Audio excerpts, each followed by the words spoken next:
Hello everyone. आज हम discuss करेंगे एक बड़ा ही इम्पोर्टेंट टॉपिक जो Indian constitution and electoral issue है एंड स्पेशल इंस्टेंसिव रिवीजन है जो इलेक्टोरल रोल्स की, उसके बारे में बात करता है। आज द हिंदू में न्यूज़ छपा है जिसमें लिखा है कि सुप्रीम कोर्ट ऑफ इंडिया ने अपहेल्ड किया है कि इलेक्शन कमीशन की एक कॉन्स्टिट्यूशनल ड्यूटी है एसआईआर को करना। एसआईआर क्या होता है इसको डिस्कस करेंगे एंड इसका कॉन्स्टिट्यूशन के साथ क्या इम्प्लीकेशंस हैं इसको भी हम डिस्कस करेंगे। ये टॉपिक है जो जीएस पेपर 2 के लिए, constitution election commission electoral reforms के लिए एंड प्रीलिम में article 324 electoral roll citizenship and representation of people act क्या बोलता है इसके बारे में, सभी ये चीज़ें इंपॉर्टेंट हो जाती हैं। एसआईआर है क्या?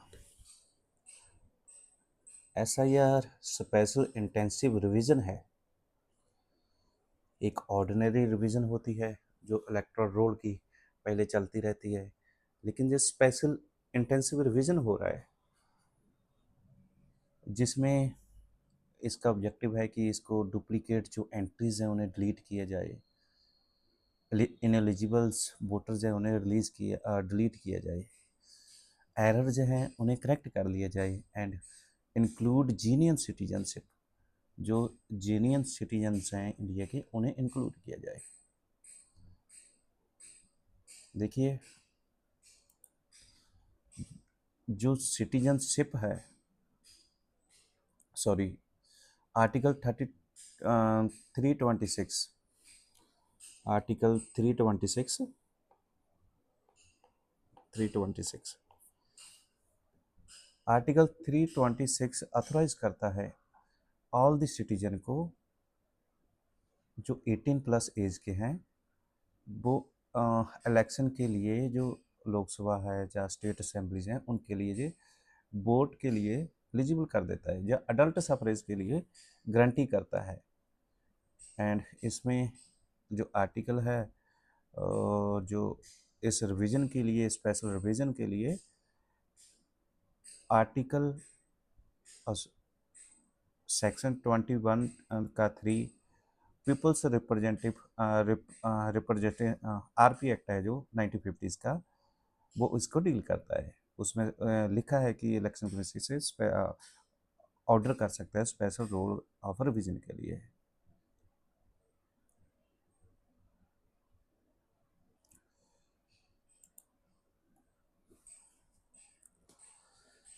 इसका कॉन्स्टिट्यूशनल बेसिस है क्या?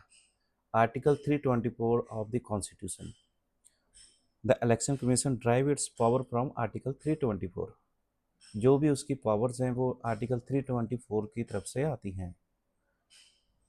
ऑथराइज करता है article 324 supervise elections, direct elections, election process, control electoral administration.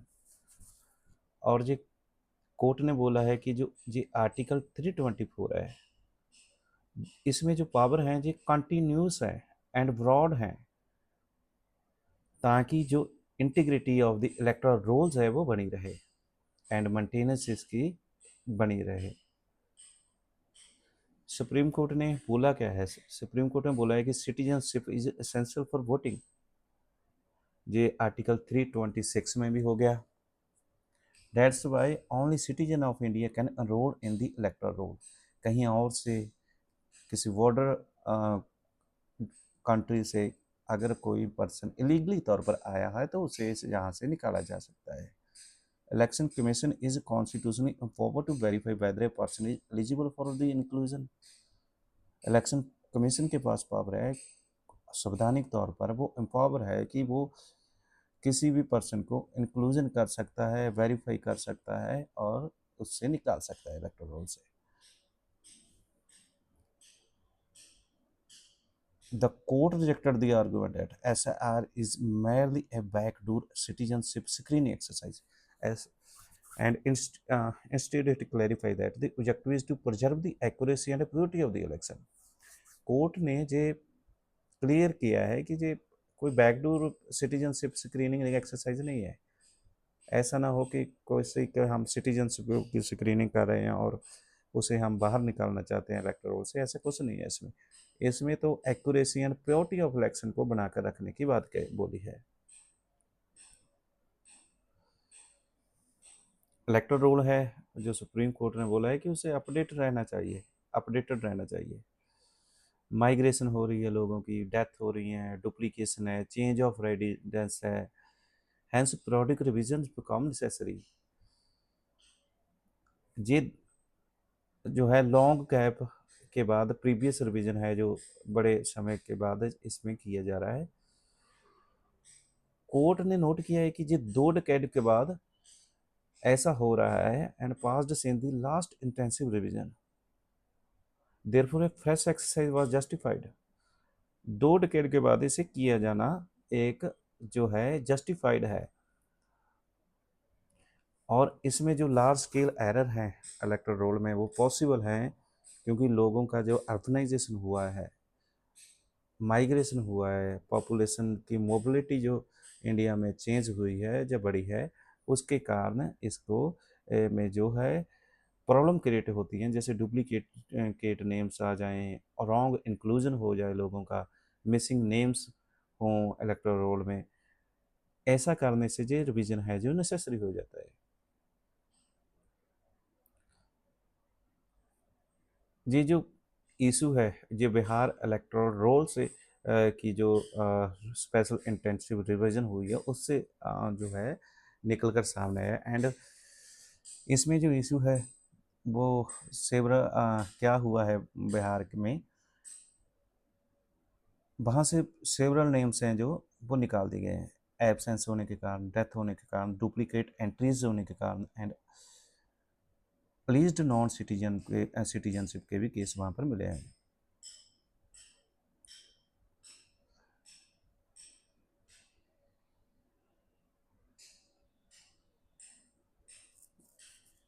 Petition का जो कंसर्न था उन्होंने आर्गू किया था कि फियर ऑफ एक्सक्लूजन रहेगा इसको सिटीजन में, सिटीजनशिप स्क्रीनिंग चल रही है, ये एडमिनिस्ट्रेटिव हार्डशिप है, पुअर को डॉक्यूमेंट्स देने में दिक्कत आएगी।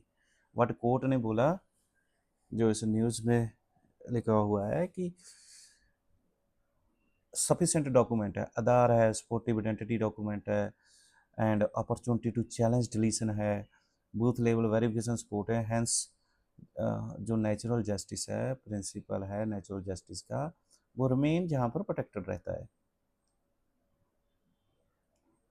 इलेक्टोरल रोल एंड डेमोक्रेसी के बारे में ये बात करता है कि fair and free and fair elections depend not only on the voting day management but also on the integrity of electoral roll. देखिए, अगर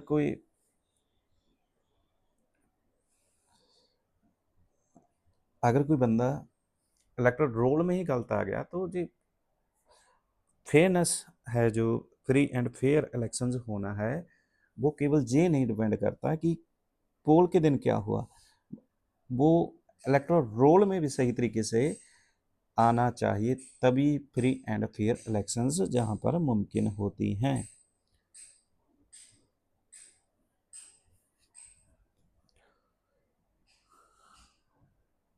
जहाँ पर जो यूपीएससी प्री के लिए है आर्टिकल 324 जो है वो इम्पोर्टेंट हो जाता है, powers of election commission drive होती हैं जहाँ पे, and free and fair elections के बारे में जहाँ से जो है बात हो रही है, वो फ्री एंड फेयर इलेक्शंस एक बेसिक स्ट्रक्चर डॉक्ट्राइन का पार्ट है।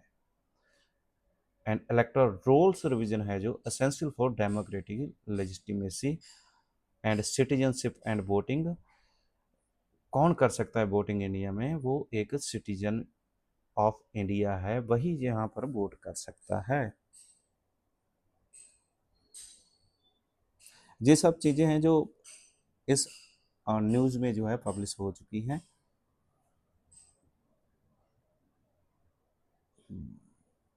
एंड आगे हम देखते हैं इसमें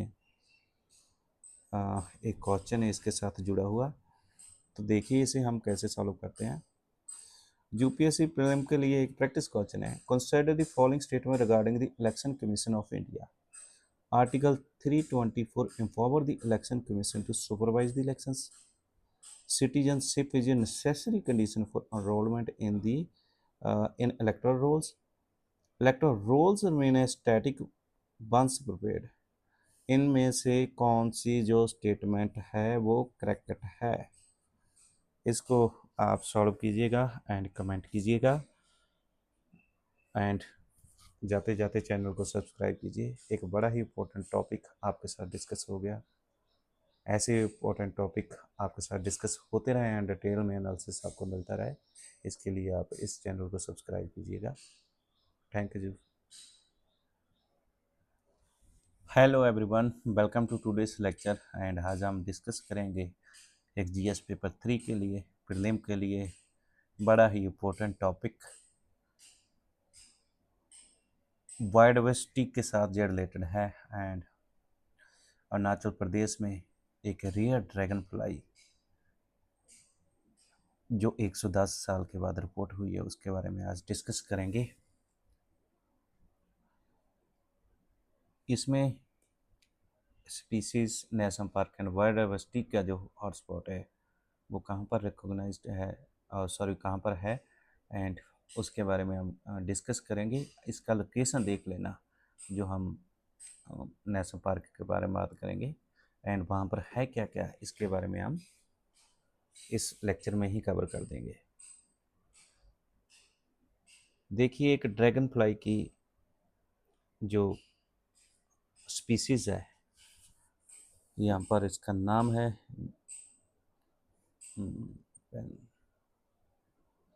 गनकांथा खासियाका। ये वाला ये एक रेयर ड्रैगन फ्लाई है जो जहाँ पर 110 साल के बाद अरुणाचल प्रदेश में दोबारा दिखाई दी है। एंड इसमें एक लॉन्ग टेल्ड डस्क डस्क डकसाबर और डस्क हाकर, लॉन्ग टेल्ड डस्क हाकर भी इसे कॉमनली बोला जाता है।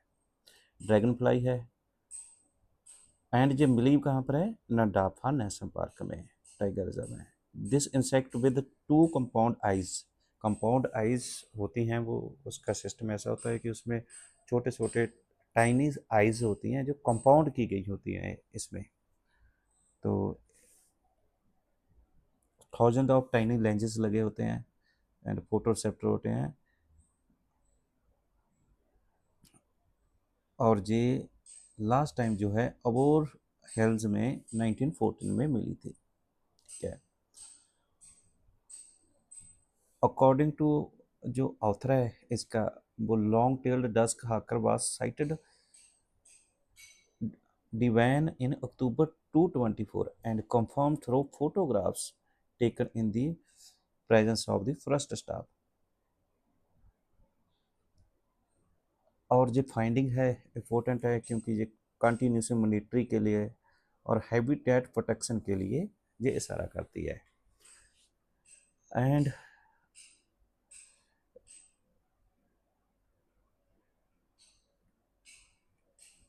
ड्रैगन फ्लाई है जो एक जे गनकैंथा खासिया का कॉमन नेम इसका लॉन्ग टेल्ड डसहकर है। एंड इम्पोर्टेंट फीचर इसके क्या है, जो 360 विजन है इसका, यहाँ पर लिखा है कंपाउंड आइज होना and 1000 of tiny length of photo receptors, जहाँ पर आपको मैं पहले बता चुका हूँ। ये एक है कि जहाँ पर यूपीएससी है बिहेवियर पर बहुत क्वेश्चन पूछता है, इसलिए ये इसमें नोट करने की बात है कि ये स्टिल रह सकती है एयर में, इसके पास हॉवरिंग एबिलिटी है।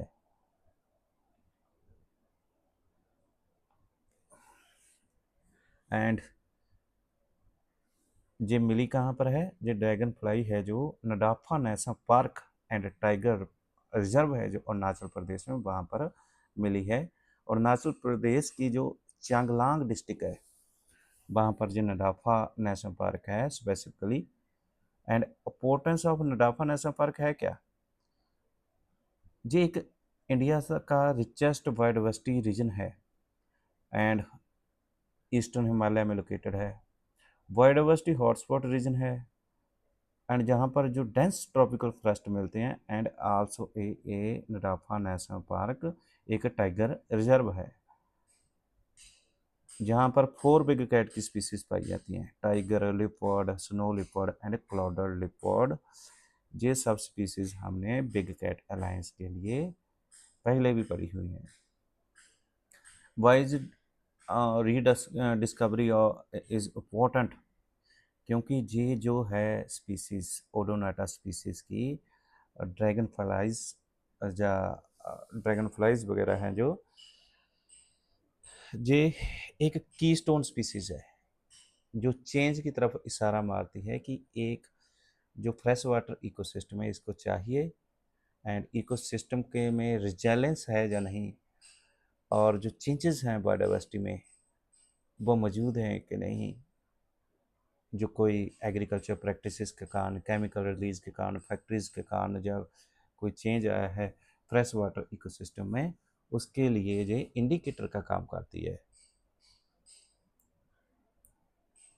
ये डिस्कवरी है जो एक हिडन बायोडाइवर्सिटी इन नॉर्थ ईस्ट इंडिया में नोट हुई है, एंड ये एक रिचनेस की तरफ जो है इशारा करती है। हैबिटेट कंजर्वेशन की बात करें तो हैबिटेट प्रोटेक्शन इसका ज़रूरी है, लॉन्ग टर्म मॉनिटरी इसकी ज़रूरी है, फ्रेश वाटर इकोसिस्टम कंजर्वेशन का इसका ज़रूरी है, because dragonflies are highly sensitive to ecological change and these are act as a indicator.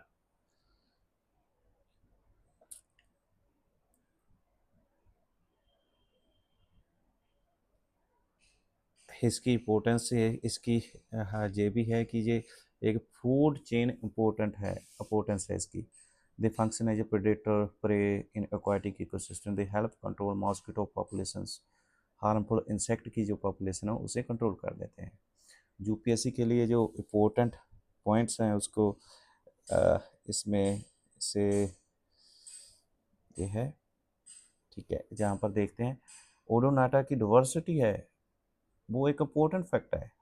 Globally 6442 species हैं, एंड उसमें से इंडिया में 504 स्पीसीज हैं जो मौजूद हैं, एंड 27 सब स्पीसीज पाई जाती हैं। ओनली अरुणाचल प्रदेश में 110 स्पीसीज पाई जाती हैं। ये जो लॉन्ग टेल्ड डस्क हाकर है ये एंडेमिक नहीं है केवल अरुणाचल प्रदेश में, ये मिला है अरुणाचल प्रदेश में एक सेंचुरी के बाद, बट ये असम में भी, महाराष्ट्र में भी, मेघालय में भी, उत्तराखंड में भी एंड वेस्ट बंगाल में भी पाया जाता है। बायोडाइवर्सिटी हॉटस्पॉट कनेक्शन क्या है अरुणाचल प्रदेश का? ईस्टर्न हिमालय बायोडाइवर्सिटी हॉटस्पॉट है जो ये करेक्टरिस्टिक है कि हाई एंडेमिज्म जहाँ पर मिलता है, परंतु जे स्पीसीज है जो एंडेमिक नहीं है अरुणाचल प्रदेश में। रिच स्पीसीज डाइवर्सिटी मिलती है जहाँ पर फ्रैगलर सिस्टम है जो जहाँ पर बहुत फ्रैगलाइज हो चुका है, एंड थ्रीट क्या है इसका? डिफोरेस्टेशन, हैबिटेट का फ्रेगमेंटेशन होना, एंड क्लाइमेट चेंज का आना, एंड जो पोल्यूशन का है, चाहे एग्रीकल्चर है, चाहे किसी फैक्ट्री से आ रहा है, वो सब इसे ट्रीट करते हैं।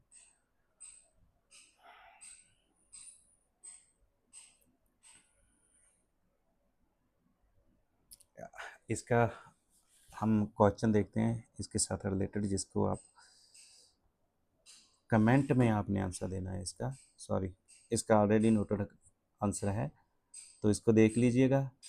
क्वेश्चन है कि consider the following statement regarding the dragonflies belong to the order Odonata. क्या ये सही है? करेक्ट को नोट करना है।